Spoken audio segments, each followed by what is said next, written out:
Assalamualaikum warahmatullahi wabarakatuh. Waalaikumsalam warahmatullahi wabarakatuh. Alhamdulillahirrahmanirrahim. Pada hari ini kita akan dengan kegiatan yang sudah sepertinya dilakukan dalam tiap semester. Pada hari ini adalah dua bapak-bapak kita yang akan menyampaikan materinya. Yang pertama itu Bapak Faisal Ginanjar akan menyampaikan materinya dengan tema mengenal permainan tradisional atau mantra. Ya, semoga mantra-mantra ini bisa menjadi mantra-mantra kita dalam mengajar ya. Dan selanjutnya nanti akan ada dari ketua kompel kita, Bapak Ulul juga akan menyampaikan materinya. Berupa apa Pak?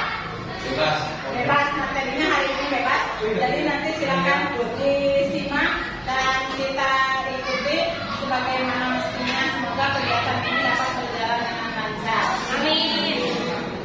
Baiklah, tidak menunggu lama ya, kita langsung kepada materi sebelumnya. Silakan.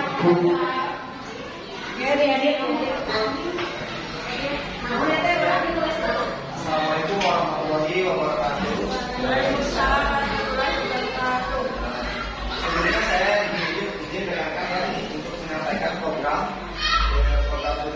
BCOK, tapi ini program nanti akan berkolaborasi dengan guru kelas, khususnya di kelas 5. Nah, program yang akan saya jalankan yaitu program mantra. Mantra ini punya panjangannya yaitu mengenal permainan tradisional. Nah, ini bagian tugas dari program berbagai BCOK angkatan 2 ya. Selanjutnya, latar belakangnya dari program mantra ini, pertama dari pendidikan jasmani, olahraga dan kesehatan merupakan bagian integral dari pendidikan secara keseluruhan. Jadi BCOK itu bagian dari keseluruhan, bertujuan untuk mengembangkan aspek pendidikan jasmani, keterampilan kritis, keterampilan sosial, penalaran, stabilitas emosional, tindakan moral, aspek pola hidup sehat, dan pengenalan lingkungan bersama melalui aktivitas jasmani, olahraga dan kesehatan terpilih yang direncanakan secara sistematis dalam rangka mencapai tujuan pendidikan nasional. Ya. Selanjutnya, melalui BCOK ini yang berpusat pada peserta didik juga mengembangkan 3 aspek untuk meningkatkan kepemimpinan peserta didik, yaitu mulai dari suara, pilihan, dan juga kepemilikan. Nah, melalui aspek 3 ini, saya menjelaskan mulai dari suara anak-anak seperti ingin belajar seperti apa, terus pilihan juga anak-anak, dan juga kepemilikan harus memiliki anak untuk program ini. Gitu. Mulai dari suaranya, jadi anak-anak sudah bosan untuk ikuti program olahraga seperti biasanya ya, hanya aktivitas ini, tapi juga mereka begini. Ada anak-anak yang mungkin tidak jago atau tidak mahir dalam suatu aktivitas olahraga, tapi ikut terlibat. Nah, disinilah saya membutuhkan program ini. Selanjutnya, teman-teman itu dari materi dosen, saya juga melihat aspek apa saja. Jadi setelah melihat suara dari anak-anak, saya melihat aspek apa saja yang dimiliki oleh sekolah. Pertama, kita mempunyai lapangan, ya, lapangan juga rekan-rekan guru yang berjumlah cukup banyak, ya. Jadi terdiri 13 guru, sekolah PS dan penjaga sekolah, dan peserta yang jumlahnya cukup banyak untuk SD, yaitu 359 siswa. Nah, makanya itu program saya mungkin kalau untuk semua ini agak sulit.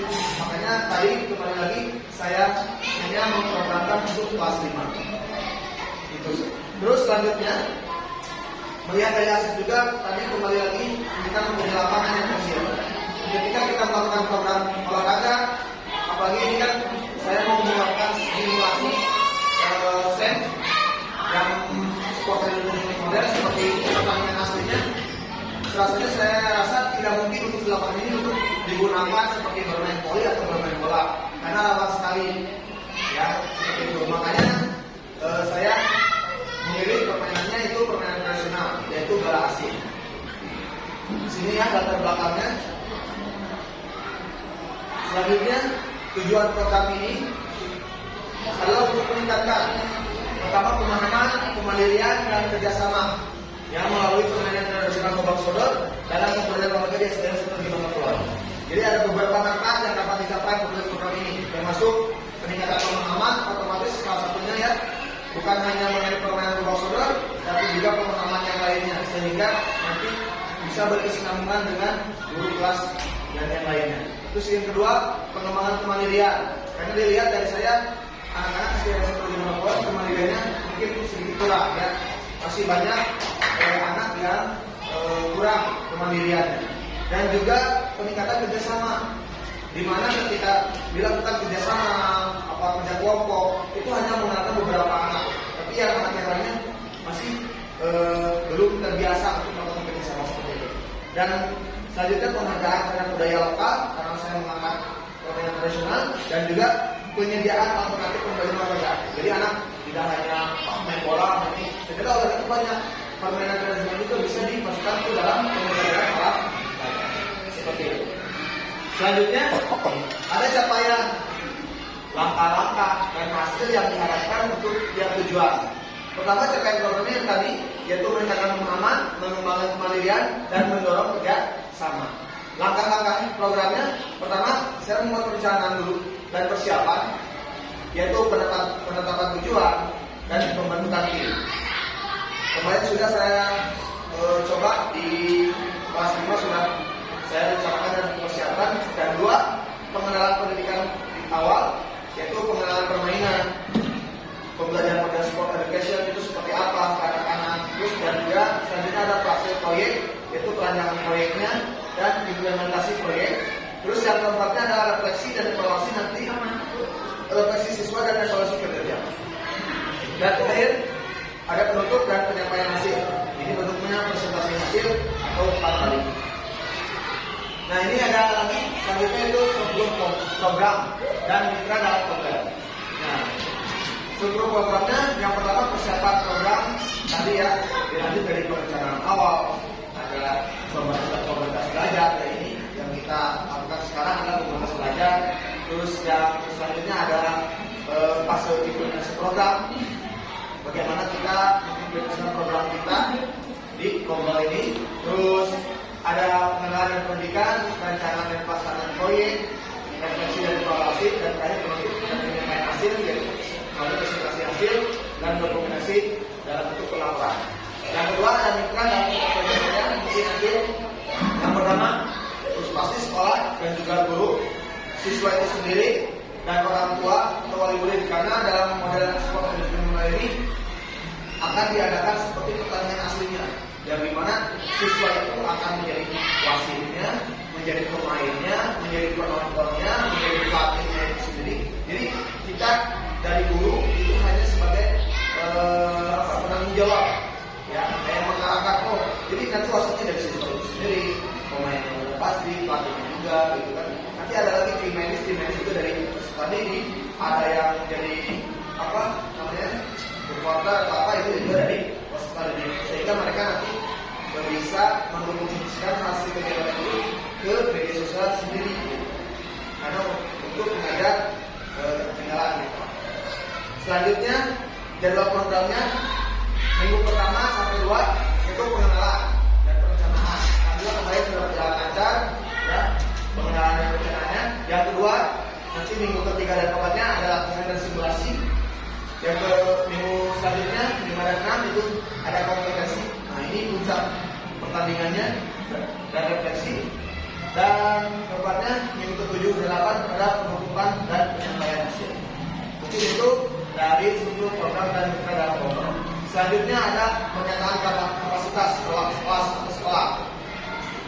Yang pertama adalah fasilitas atau infrastruktur. Yang kedua sumber daya manusia. Yang ketiga pendekatan pedagogis, 4 dukungan komunitas. Nah ini program ini tidak bisa berjalan dengan lancar kalau tidak ada dukungan dari ibu bapak dan semua. Seperti itu. Lanjutnya ada program dan kurikulum juga, karena saya juga tidak keluar dari kurikulum, tapi sama hanya masukan untuk implementasikan. Dan selanjutnya ada pengalaman dan pengetahuan. Selanjutnya di sini ada rencana evaluasinya. Nanti ada rencana evaluasinya. Bagaimana? Pertama kita tujuan evaluasi sudah nyampe tidak. Yang keduanya metode evaluasinya memakai apa? Evaluasi formatif atau sumatif untuk anak-anak, dan juga indikator pencapaiannya. Yang pertama indikatornya yang tadi ya, indikator pemahaman, kemandirian, dan kerjasama. ini nanti akan bentuknya rubrik atau semua tadi seperti ini. Selanjutnya yang keempat ada proses evaluasi. Di sini ada pengumpulan data, analisis data, umpan balik dan penyampaian. Dan yang kelima penyesuaian program. Selanjutnya kemungkinan tantangan nih yang akan saya menghadapi dalam program ini. Pertama, tantangannya dalam pemahaman dan penerapan aturan. Mungkin karena di sini yang organisasi punya anak-anak, sekali pasti akan menjadi kendala atau tantangan. Tapi ini tidak akan saya terlalu jauh. Kita coba dulu aja. Ya, jadi evaluasi dan tidak nanti juga nanti hasilnya. Yang penting ada usaha dulu kita melakukan model pembelajaran yang baru PJOK seperti ini. Yang keduanya adalah tantangan dalam pengaturan atau pelaksanaan. Pasti nanti pengaturannya pasti agak sedikit rumit ya. Dan ketiga, tantangan dalam pengembangan kemandirian siswa di sini. Karena tujuan utamanya adalah kita untuk meningkatkan kemandirian siswa. Bagaimana siswa itu punya rasa tanggung jawab dan ada tugasnya yang telah dipilih oleh mereka.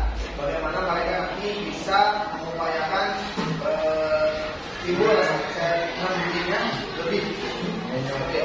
Dan yang keempat, mungkin ada tantangan dalam kerjasama tim. Dan kerjasama tim dalam artian kerjasama tim peserta itu sendiri. Karena nanti kan peserta ini dibagi-bagi. Ada yang jadi pemain siapa saja, dibagi berapa orang. Ada yang jadi wasitnya. Karena wasitnya tidak sendiri, ada 4 gitu. Terus ada yang jadi supporternya. Terus ada lagi yang jadi tim medisnya. Nanti akan dikumpulkan masing-masing pemain dengan pemain semua, tim medis semua seperti itu. Dan juga nanti ada kepanitiaan juga, anak-anak dilibatkan. Jadi tidak ibu bapak guru yang dilibatkan di sini.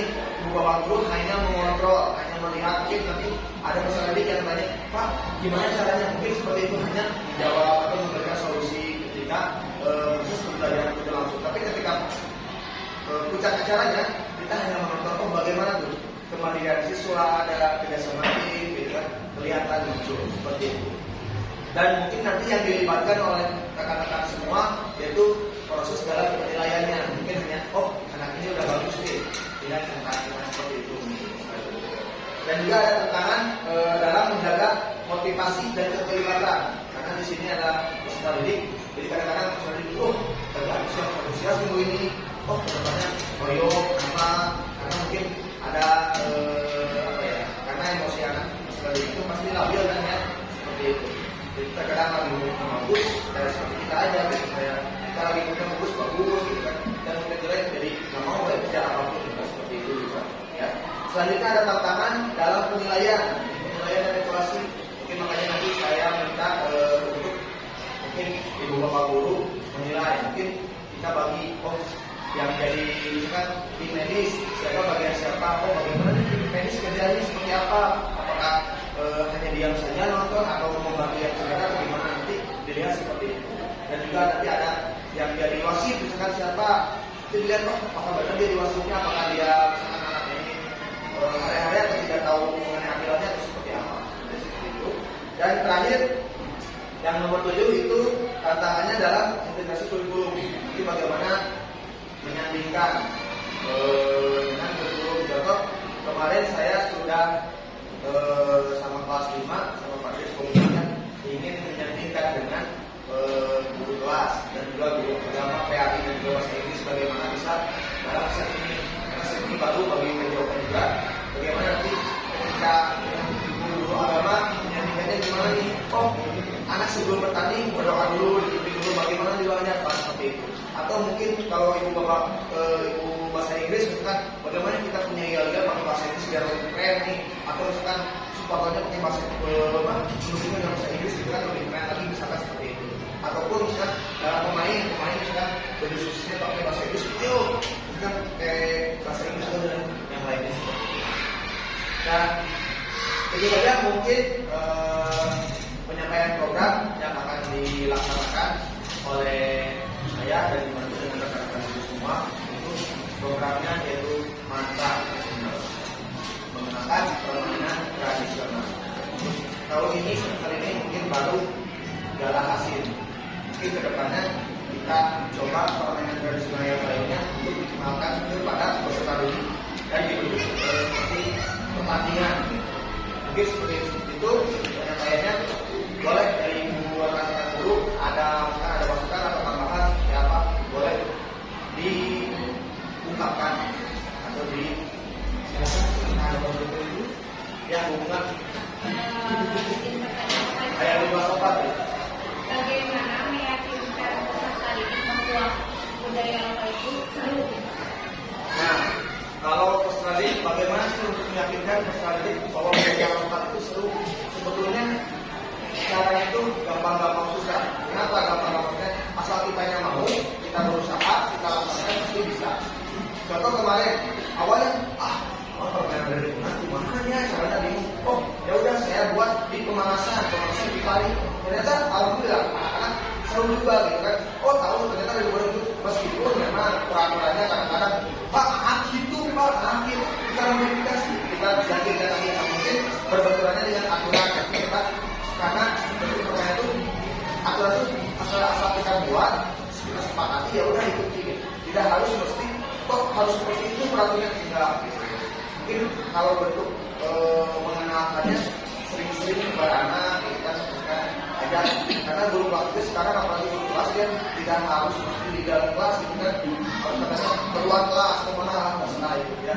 Jadi bapak nanti video call itu bisa gitu kan, nanti kita pak ini boleh bisa di waktu kosong saya menggawai juga seperti itu. Mungkin ada lagi maaf ada ini Siapa dari bos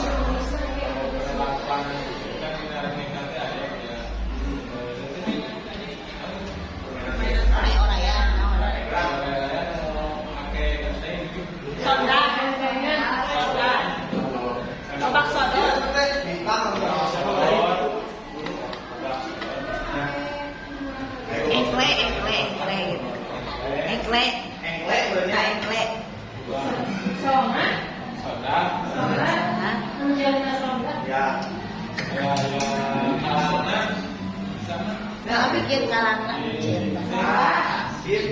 soalnya ayo kalangan itu babak juga salah banyak diri soal kali ada mantek kalangan salah cari kali sih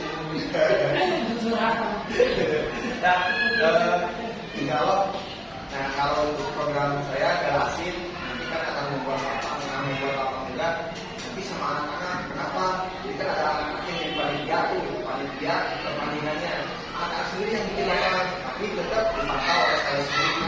Kalau ada yang salah nggak sesuai mungkin diperlukan seperti itu.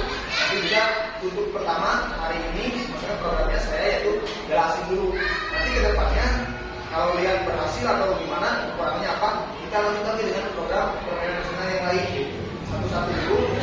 Nanti ketika sudah ini diterima terus kok betul ternyata bisa sukses baru kita lanjut lagi ke program ini. Kalau pun terus kan ternyata nggak berhasil, meskipun tidak berhasil akan saya lanjutkan program ini. Kenapa? Karena untuk budaya penghargaan terhadap budaya lokal ya tentunya karena kita masih kurang penghargaan terhadap lokal.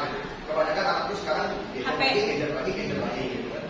Nah, pengen di akhirnya itu ya itu bukan hanya di sekolah yang main permainan tapi dibawa ke lingkungannya, ke masyarakatnya. Jadi anak itu seperti dulu lah kita.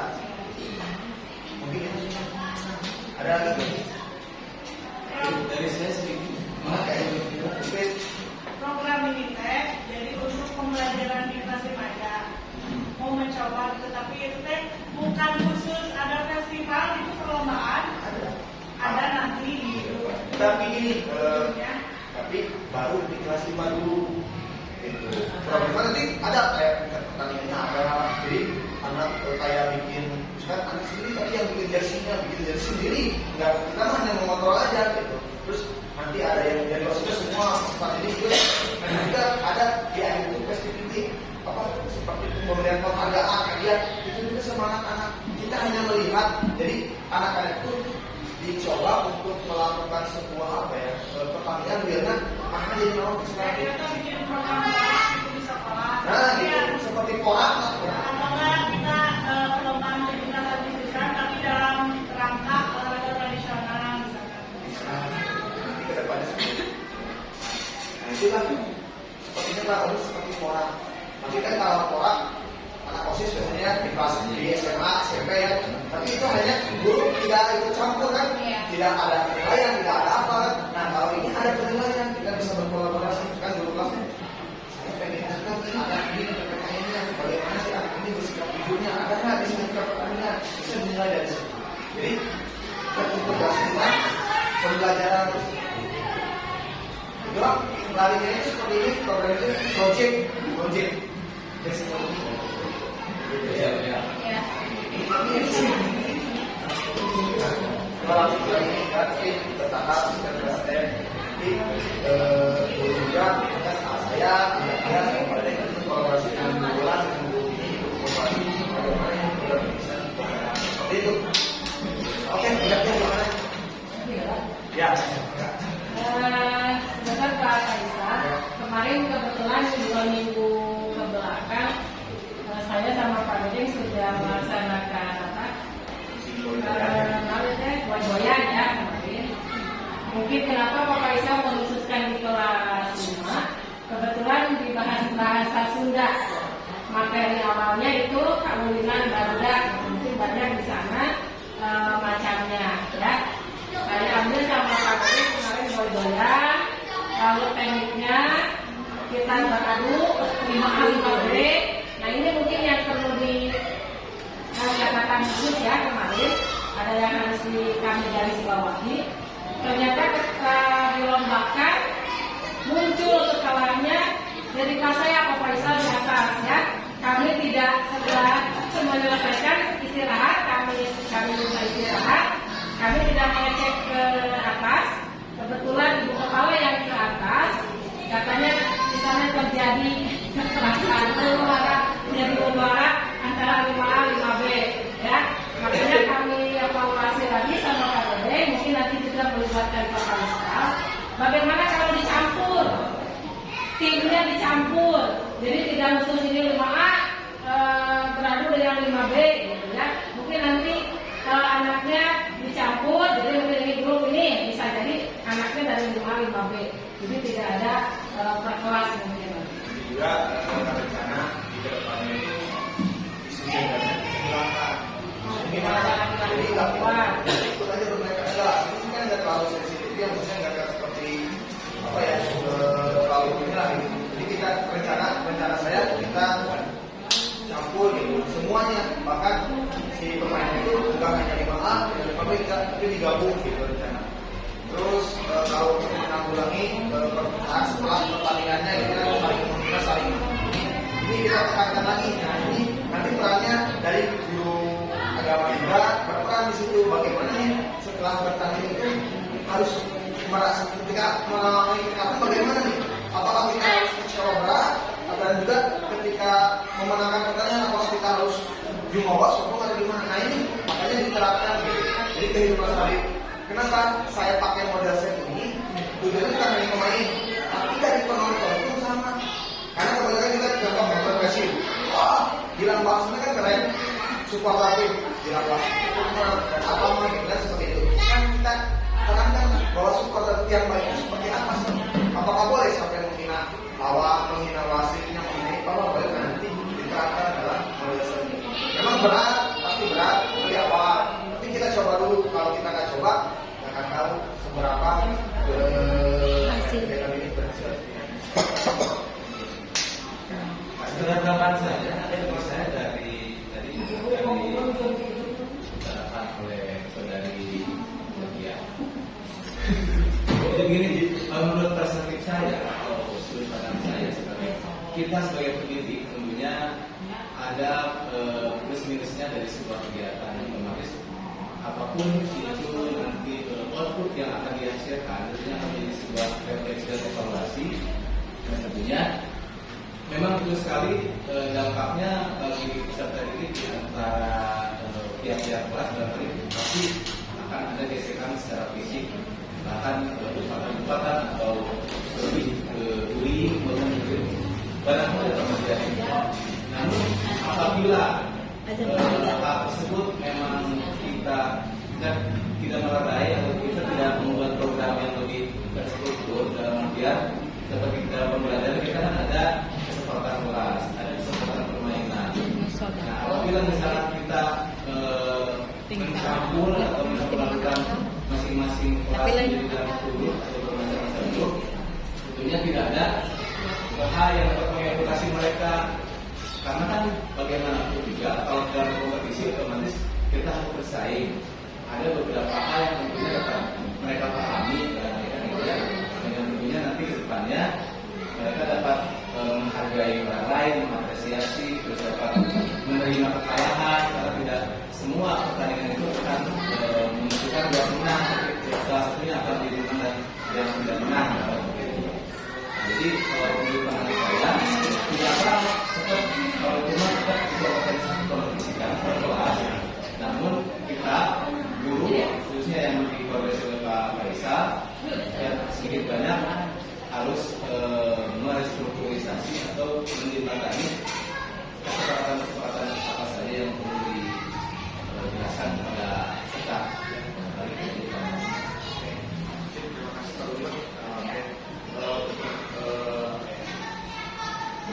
Penyampaian aturan, bersikap nanti ada di moderasi semua ada tergabung. Jadi kan karena kita ada perencanaan bahwa nanti afiliasi itu akan ditentukan sikap-sikap seperti apa sih? Contoh dengan pemain sikapnya harus seperti apa? Nanti ada proses pembelajaran lagi gitu sama. Jadi kalau dulu tingkat pertandingan beda, tapi persiapan itu mulai dari afiliasi juga. Afiliasi ini bagaimana mengarahkan sikap apa saja yang harus pemain maka juga juga bagaimana sikap-sikap itu yang harus dikembangkan oleh pasukan itu semuanya. Terima kasih Pak Dulu atas dari rekan-rekan yang lain khususnya Mudah-Mudahan, Pak Devi, Bu dan Bu Bunga. Terima kasih atas masukannya. Nanti kita akan menjadi program itu kalau tidak ada teori pasukan pasti asal hambar gitu. Dan terima kasih sekali untuk semua di sini yang sangat support terhadap program yang saya akan laksanakan. Terima kasih. Mungkin seperti itu program yang saya paparkan. Wassalamualaikum warahmatullahi wabarakatuh.